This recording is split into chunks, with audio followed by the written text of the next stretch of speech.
Oh, wow! Kita niyo yan? Parang Jollibee, McDo, char.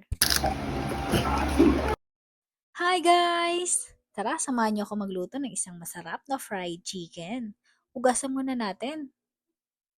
Para mawala ang lansa nito, ibabad muna natin sa suka na may asin. At habang nakababad pa, gawa na rin tayo ng pang-breading. Naglagay na nga ako ng all-purpose flour, cornstarch at chicken breading na nabibili sa supermarket. Simulan na natin ilagay ang paminta, asin, magic syrup,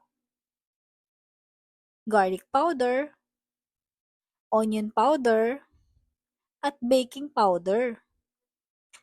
At saka natin i-mix pag nailagay na ang lahat ng pampalas. Tapos magtatabi lang ako nito ng 2 kutsara para sa butter naman.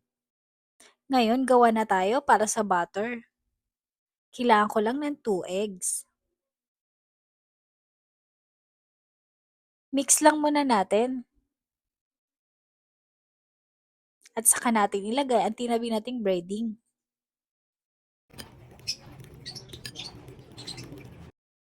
Naglagay lang ako ng kaunting tubig. Okay na to. After 1 hour na binabad natin, banlawan lang natin para matanggal ang alat at asim.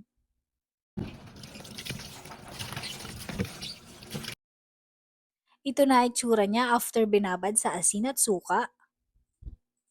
At ito na, ibabad muna natin siya sa butter ng mga 3 minutes. Habang nakababad ang chicken sa butter, magpapainit naman tayo ng mantika. Then, i-coat na natin sa ginawa natin kanina. Gawin lang natin to sa lahat ng manok na ipiprito natin.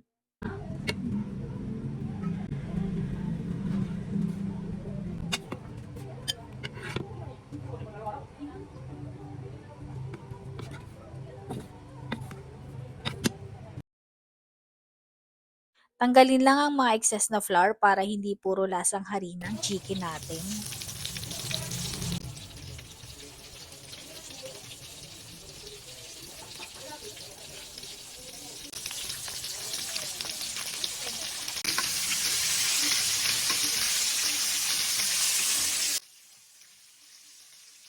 Ayan na, malapit na siyang maluto. Oh, wow! Kala niyo nasa fast food lang, 'di ba? Tara, kain na po tayo. Sarap.